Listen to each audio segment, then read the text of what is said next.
ব্যারাকপুর কল্যাণী এক্সপ্রেসওয়ের ব্যারাকপুর থেকে কাছড়াপাড়াগামী রাস্তা দখলমুক্ত করতে অভিযান শুরু করেছে ব্যারাকপুর পুলিশ কমিশনারেটের ট্রাফিক বিভাগ। শুক্রবার জগদ্দলের বাসুদেবপুর থানার অন্তর্গত এক্সপ্রেসওয়ের ধারে বিভিন্ন এলাকা দখলমুক্ত করতে অভিযান শুরু করেন এসিপি জগদ্দল, বাসুদেবপুর থানার আধিকারিক, কমিশনারেটের ট্রাফিক বিভাগের কর্তারা। এক্সপ্রেসওয়ের ধারে অস্থায়ী দোকানগুলি সরিয়ে দেওয়ার জন্য জেসিবি দিয়ে কাজ শুরু করে পুলিশ।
গোটা বিষয় নিয়ে বাসুদেবপুর অঞ্চলের তৃণমূল নেতা শেখ বাবন বলেন, আমরা সরকারের সমস্ত নির্দেশিকা পালন করব।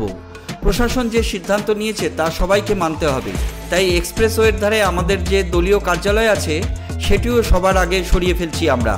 এলাকার বাসিন্দারা সবাই সরকারের নির্দেশিকা মেনে কাজ করবে। না না ঠিকই জানি আমি।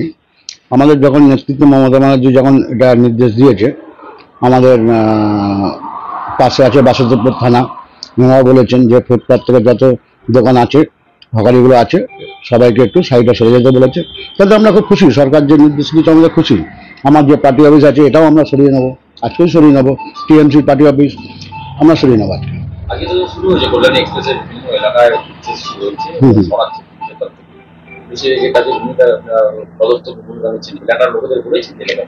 হ্যাঁ হ্যাঁ, আমরা বলে দিয়েছি, সবাই বলি হ্যাঁ ঠিক আছে, আমাদের যত লোক আমাদের আমরা সরিয়ে নেবো। হ্যাঁ হ্যাঁ হ্যাঁ, পুরো সম্পন্ন হবে সবাই। আমার নাম শেখ বাবন।